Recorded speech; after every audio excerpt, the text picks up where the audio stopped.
decided to do something different. I haven't done anything like this on my channel before, but I want to show you guys how I make my homemade mashed potatoes, and I love them. Alex is completely addicted to them. Him and his dad were fighting over them last Thanksgiving,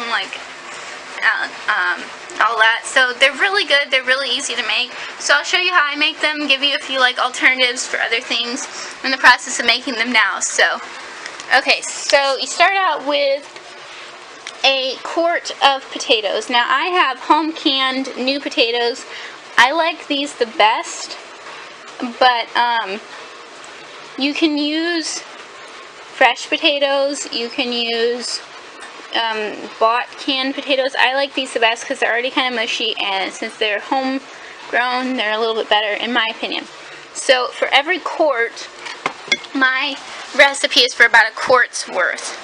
So for every quart of potatoes is this recipe. So just keep that in mind. So I have them, I just dumped them in the pot, water and all, and got them to boiling. I had to add a little extra water to make sure they were covered. Got them to boiling, and then I'm about to drain them.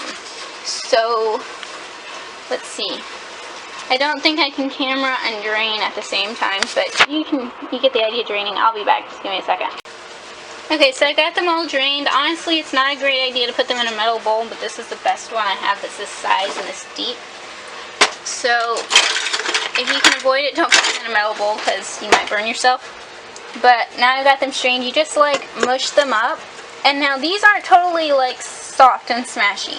They're kind of hard. You just have to but that's how you want them. You don't want them too soft.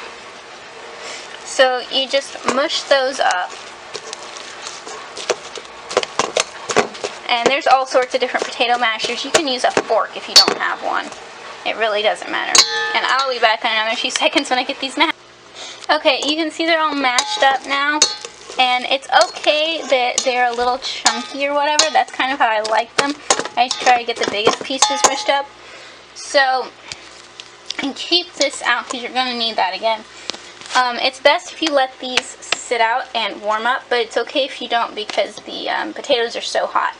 So I toss in 1 package of cream cheese and 1 to 2 sticks of butter per quart. So I always start with 1 stick of butter, and then I can add more if I need it. So I'm going to toss those in.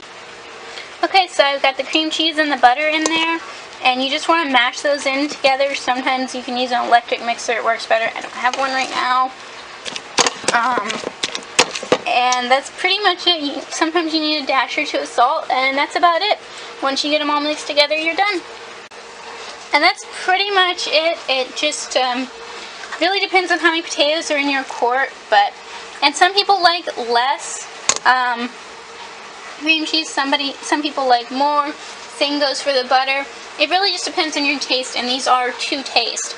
So if you think that's going to be too much butter or too much cream cheese, don't put it all in at once. Just taste it as you go and then try it. That's pretty much it. Questions, comments, toss them down in the comments box below. And I'll see you guys for my next video, which is probably going to be my empties. Bye!